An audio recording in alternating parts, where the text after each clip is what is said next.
रुद्रप्रद्युम्नाय विद्महे महादेवाय धीमहि तन्नो रुद्र प्रचोदयात्।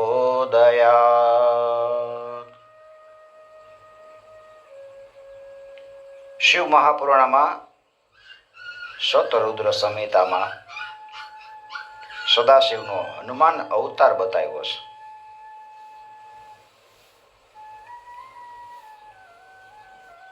વિષ્ણુ ભગવાને મોહિની અવતાર ધારણ કર્યો હતો અને દેવોને અમૃત પાયું.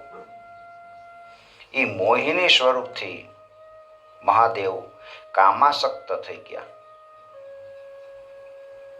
શ્રી રામના કલ્યાણ અર્થે પોતાના વીર્યનું સ્ખલન કર્યું હતું. એ વીર્ય સપ્તર્ષિઓએ પાંદડા ઉપર રાખ્યું હતું.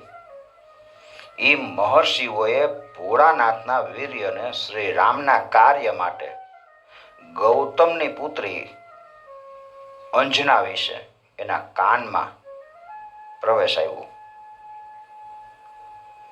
અને સમય જતા એ વીર્યમાંથી હનુમાન નામ ધારણ કરતા શિવ જ વાનર રૂપે જન્માતા. એ ઘણા જ પરાક્રમી અને બળવાન હતા. એમણે એક દિવસ સૂર્યને ફળ સમજી અને આરોગવાનું શરૂ કર્યું હતું, પણ પછી દેવોએ એને વીણવા અને પછી બંધ કરાયું. હનુમાને સૂર્ય પાસેથી ઘણી વિદ્યાઓ શીખી હતી. હનુમાનજીએ સૂર્યને ગુરુ બનાવ્યા હતા. પછી માતા અને સૂર્યની આજ્ઞાથી તેઓ સુગ્રીવ પાસે ગયા અને સુગ્રીવની પત્નીને તેનો ભાઈ વાલી હરીને લઈ ગયો. એટલે સુગ્રીવ હનુમાન સાથે વયસો હતો. શિવના અંશથી જન્મેલા હનુમાને સુગ્રીવનું કેટલું હિત કર્યું હતું અને સુગ્રીવની રામચંદ્ર સાથે સુખભરી મિત્રતા કરાવી હતી. રામજીની મિત્રતા સુગ્રીવ સાથે કરાવી, હનુમાને કરાવી.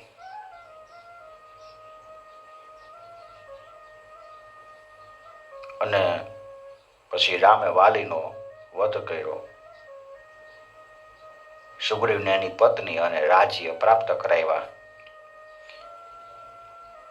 પછી હનુમાનજીએ શ્રી રામની સહાય માટે અનેક વાનરોની સાથે સીતાની શોધ કરી.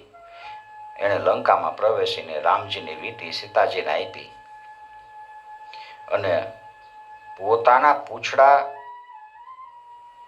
વડે આખી લંકાને બાળી નાખી હતી. અનેક વાનરોની સાથે સમંદરમાં મોટા મોટા પર્વતો નાખી અને રસ્તો બનાવ્યો અને યુદ્ધમાં લક્ષ્મણને જીવંત કરવા માટે ઔષધિ સહિતનો પહાડ આપી લાવી દીધો.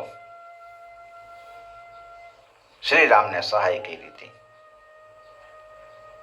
અને લક્ષ્મણજીને જીવન બક્ષ્યું હતું. આમ હનુમાને ઘણી રીતે રામની સહાય કરી અને પૃથ્વી ઉપર રામની ભક્તિનું સ્થાપન કરી એમના દાસ બન્યા હતા. આ હનુમાન છે એ શિવનો અવતાર છે. 11મો રુદ્ર કહેવાય છે. બોલીએ શ્રી હનુમાનજી મહારાજ કી જય. દેવાધિદેવ મહાદેવ કી જય. ઓમ નમઃ પાર્વતી પતય હર હર મહાદેવ.